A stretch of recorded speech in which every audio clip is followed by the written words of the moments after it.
ஓம் சாய்ராம், சாய்ராம். நம்ம ஷிரடிக்கு போனா சமாதி மந்திர், சாவடி, துவாரகமாய் இது 3த்த பார்த்துருப்போம். இதில இன்னும் ரொம்ப முக்கியமான ஒரு இடமும் இருக்கு. அது பேர் தான் குருஸ்தான். குருஸ்தான் என்பது பாபா முதலா வந்து உட்காந்த அந்த வேப்ப மரத்த தான் குருஸ்தான் சொல்லுவாங்க. இப்ப நீங்க பார்க்குறது அந்த வேப்ப மரத்து அடியில இருக்கிற குருஸ்தான் தான். இது ஷிரடிக்கு போயிட்டு பாபாவ தரிசனம் சமாதி மந்திர்லேருந்து தரிசனம் பண்ணிட்டு வெளிய வரும்போது, இந்த வேப்ப மரத்த பார்ப்போம். இந்த வேப்ப மரத்துக்கு கீழ தான் இந்த குருஸ்தானம் இருக்கு. இதுக்குள்ள பாபாவ பார்த்தீங்கன்னா, நேச்சுரல் பாபா படம் ஒண்ணு இருக்கும். அந்த படத்த தான் இப்ப நீங்க பார்க்க போறீங்க.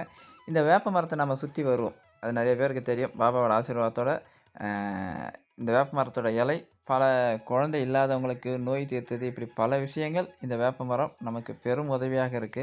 இத 3 முறை, 9 முறை, 21 முறை, நான் 108 முறைலாம் சுத்தியிருக்கிறேன். அப்படி சுத்திட்டு வர்றது ரொம்ப நல்லது சாய்ராம். இப்ப நீங்க ஒரு படம் பார்ப்பீங்க. இது நம்மளுடைய ஸ்ரீ துவாரகமாய் ஆலயத்தில நான் முதலா ஷிரடிக்கு போம்போது, பாபாவோட அந்த ஒரிஜினல் புகைப்படம் எனக்கு கிடைச்சது.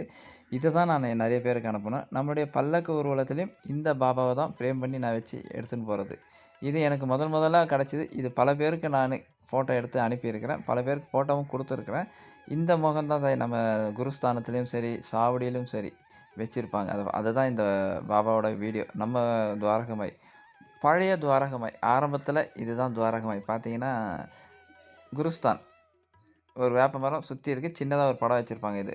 அது ஆரம்ப காலத்தில. அதுக்கப்புறமா அத கொஞ்சம் கொஞ்சம் வளர வளர அதுக்கேத்தா மாரி கொஞ்சம் அழகா அத சுத்தி டெக்கரேஷன் பண்ண ஆரம்பிச்சாங்க. நான் ஆரம்ப காலத்தில போகும்போது இப்படி தான் இருந்தது. இந்த கோல்டு கலர்லாம் இல்ல. இப்படி தான் இருக்கும். நாங்க அந்த வேப்ப மரத்த சுத்தி வருவதற்கான ஒரு வழி. அந்த வேப்ப மரம் மேல பார்த்தீங்கன்னா தெரியும். இந்த வேப்ப மரம் சுத்தி வரும்போது நமக்கு கிடைக்கும். இப்ப தான் இதுக்கு ஃபுல்லா கோல்டு கலர் பெயிண்ட் அடிச்சு கேட்டு கதவெல்லாம் போட்டாங்க. நாங்க முதலா போகும்போது எதுவுமே கேட்டு கூட இருக்காது. சைடுல பார்த்தீங்கன்னா, இத எடுத்து அந்த வச்சிருப்பாங்க. அது உள்ள பாபா வச்சிருப்பாங்க. அப்புறம் லிங்கம் இருக்கும். நந்தி இருக்கும். இது நான் முதலா ஷிரடிக்கெல்லாம் உள்ள போகும்போது இப்படி தான் இருந்தது. ஆனா இப்ப பார்த்தீங்கன்னா, எல்லாம் டெக்கரேஷன் பண்ணி அழகா மாத்தியிருக்கிறாங்க. இப்ப குருஸ்தான் போனீங்கன்னா தெரியும் அது. நான் அப்படி குருஸ்தான சுத்தி வரும்போது கிடைச்ச பாபாவோட அந்த வேப்ப மரத்துலேருந்து விதை கிடச்சிது. அந்த விதைய எடுத்துட்டு வந்து நம்ம ஸ்ரீ துவாரகமாய் ஆலயத்தில நட்டு வச்சோம். இன்னைக்கு பார்த்தீங்கன்னா, ஒரு வேப்ப இலைக்காக சுத்தி வந்தேன். ஆனா இன்னைக்கு இவ்வளோ வேப்ப இலை நம்ம துவாரகமாயிலே அவ்வளோ அழகா வந்து கொண்டு இருக்கிறது. இது எல்லாமே அப்பாவுக்கு தான் நன்றிய சொல்லணும். ஏன்னா ஒரு வேப்ப இலை கிடைக்கிறதுக்கு நான் அந்த சுத்துவேன். 108 முறையெல்லாம் சுத்தியிருக்கிறேன். இப்ப பாபா அந்த கஷ்டத்த இல்லாம நம்ம துவாரகமாய் ஆலயத்திலேயே அந்த வேப்ப மரத்த அப்பா குடுத்துருக்கிறாரு. அதேபோல இந்த படம் எல்லாருக்கும் நான் குடுத்துருக்கிறேன் தாயாராம். இந்த படம் மன அமைதிய தரும். நான் திரும்ப சொல்றேன், மன அமைதியை, சந்தோஷத்த தரக்கூடிய இந்த படம் பாபாவோட ஒரிஜினல் படம்னு சொல்லுவாங்க. இந்த படம் தான் எனக்கு முதலா கிடைச்சது. இது யாருக்காவது வேணும்னா என்னுடைய வாட்ஸ்அப் நம்பர தொடர்பு கொள்ளுங்க. கண்டிப்பா அத நான் உங்களுக்கு அனுப்பி வைக்கிறேன் தாயாராம். ஓம் சாய்ராம். சாய்ராம் வணக்கம். நீங்க ஷிரடிக்கு போனீங்கன்னா, கண்டிப்பா குருஸ்தானத்தில அந்த வேப்ப மரத்த சுத்திட்டு வாங்க சாய்ராம். கண்டிப்பா வேப்ப மரம் இலை கிடைச்சா இன்னும் சந்தோஷம். கிடைக்கலனாலும் வருத்தப்பட வேண்டாம். அப்பாவோட ஆசீர்வாதத்தோட இலை கிடைக்கணும்னு சொல்லி ஒரு 3 முறையோ நான் சொன்ன மாரி 5, 11 அந்த மாரி ஒத்தப்படையில பொறுமையா அவர சுத்திட்டு வாங்க.